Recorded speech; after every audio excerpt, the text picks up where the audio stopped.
था कि वह जो लेखक की दादी है वह शहर आ जाते हैं और शहर में जो है वह स्कूल बस से स्कूल जाने लगते हैं।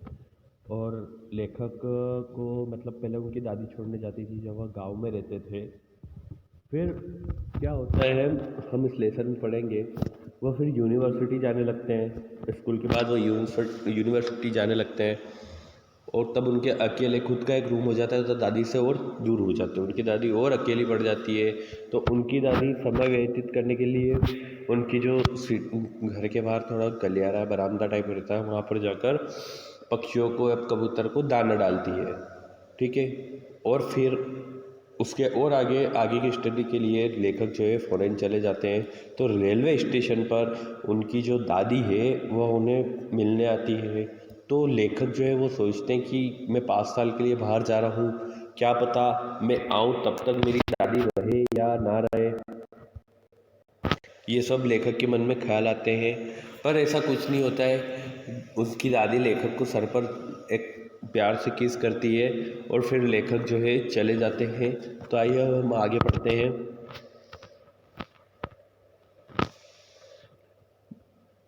But that was not so.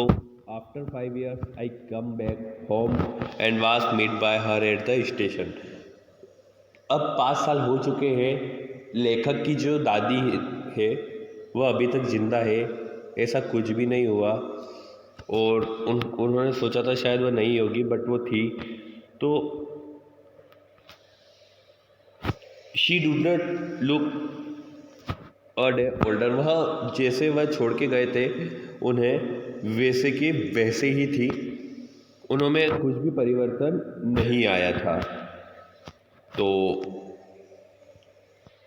she still had no time for words, and while she clasped me in her arms, I could hear her repeating her prayer. Even on the first day of my arrival, her happiest moments were with her sparrows, whom she fed longer, and with frivolous rebukes. तो जब वापस आए तो उनकी दादी ने उन्हें कस कर हक दिया प्यार से। और जब वो उनके गले लगा तो उनके जो प्रार्थना करने की आवाज़ थी वो अभी भी उनके कानों में गूंज रही थी।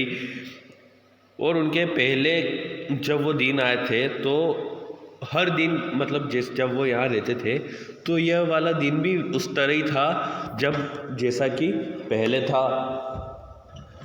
वह जो है खुश थी और उनके स्पेरोज को मतलब उनके पक्षियों को खाना खिला रही थी। In the evening a change come over her. और शाम को उनमें थोड़ा बदलाव आ गया। She did not pray. वह प्रार्थना नहीं कर रही थी। She collected the women of the neighbourhood. उन्होंने आसपास की मतलब नेबरहुड पड़ोसियों की बूढ़ी औरतों को इकट्ठा किया। Got an old drum and started to sing. एक पुराना ढोलक लाई और बजाना शुरू कर दिया। For several hours she thumped the singing skin of the deliberate drum and sang of the home coming of warriors। और उन्होंने जो है वीरता के गाने गाना शुरू कर दिया। We had to pressure her to stop to avoid over straining.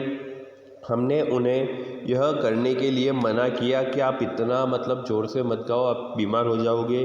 That was the first time since I had not her that she did not pray. और मैंने उन्हें पहली बार देखा था कि वह प्रार्थना नहीं कर रही है। The next morning she was taken ill. और अगले ही दिन वह बीमार हो गई। It was a mild fever and the doctor told us that it would go. उनको थोड़ा सा बुखार था और डॉक्टर ने कहा वह चला जाएगा, जो उनका बुखार है वह उतर जाएगा। But my grand mother thought differently. मेरी दादी माँ थोड़ा अलग सोच रही थी। She told us that her eye end was near. She said that since only a few hours before the close of last chapter of her life, she had omitted to pray. She was not going to waste any more time to talking to us. उनकी दादी अलग सोच रही थी। उनकी दादी सोच रही थी कि इनको जो है मतलब वो मरने वाली है और उनको ये लगता है कि उनके जीवन का जो आखिरी अध्याय है वो भी समाप्त होने जा रहा है, उनका अंत जो है करीब है। तो वह प्रार्थना भी नहीं कर रही थी। उन्होंने कहा कि अब वो और टाइम हमसे बात करने में वो खराब नहीं करेगी। We protest but she ignored our protest protest. She lay peaceful in bed, praying and telling her bed beads. Even before we could suspect, her lips stopped moving, and the rosary fell from her lifeless finger. A peaceful pallor spread on her face, and we knew that she was dead.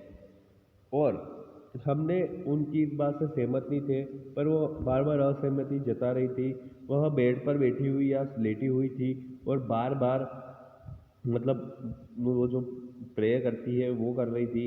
Even before we could, हम कुछ कर पाते, अचानक उसके हर lips stopped moving, उसके lips हिलना बंद हो गए, and the rosary fell from her lifeless finger, और उनकी उंगलियों जो थी हाथों में से माला गिर गई। ए फुलफुल वेदर स्प्रेड और her face, and we knew that what, और उनका जो शांत चेहरा था, वह उनका जो चेहरा था अचानक शांत हो गया था, और हमें लग गया था कि वह मर गई है। We lifted her off the bed and as is customary laid her on the ground and covered her with a red shroud. After a few hours of mourning we left her alone to make arrangement for her funeral.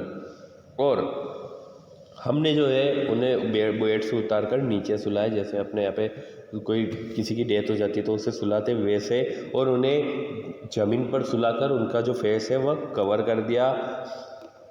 We left her alone to make arrangement for her funeral, और funeral का मतलब होता है दाग करना। हम उनके दाग करने के लिए उन्हें छोड़कर चले गए। In the evening we went to her room with a crude structure to take her to be cremated. The sun was setting and had lit her room and veranda with a blaze of a golden light. We stopped halfway in the courtyard, all over the veranda, in her room, right up to where she lay dead and still wrapped in the red shroud. Thousands of sparrows sat scattered on the floor. और जब हम उनके शाम हो गई थी, और शाम को जो वो गोल्डन कलर की जो सूर्यास्त की वो रहती है, तो मतलब हमें बहुत दुख था। और उस टाइम की बात है शाम की, जब वो उसको दाना डालती थी पशु पक्षियों को, तब उस कोर्टयार्ड में वापस से बहुत सारे पक्षी आकर बैठ गए। All over the veranda and in her room right up where she lay dead and stiff wrapped in the red shroud, जहाँ उन्होंने वो कफन ओढ़ा है। Thousand of sparrow sat scattered on the floor, बहुत सारे स्पेरो उनका वो दुख मनाने के लिए आए हैं। देयर वॉज नो चिरपिंग, वो कुछ भी चहचहाने नहीं रहे थे।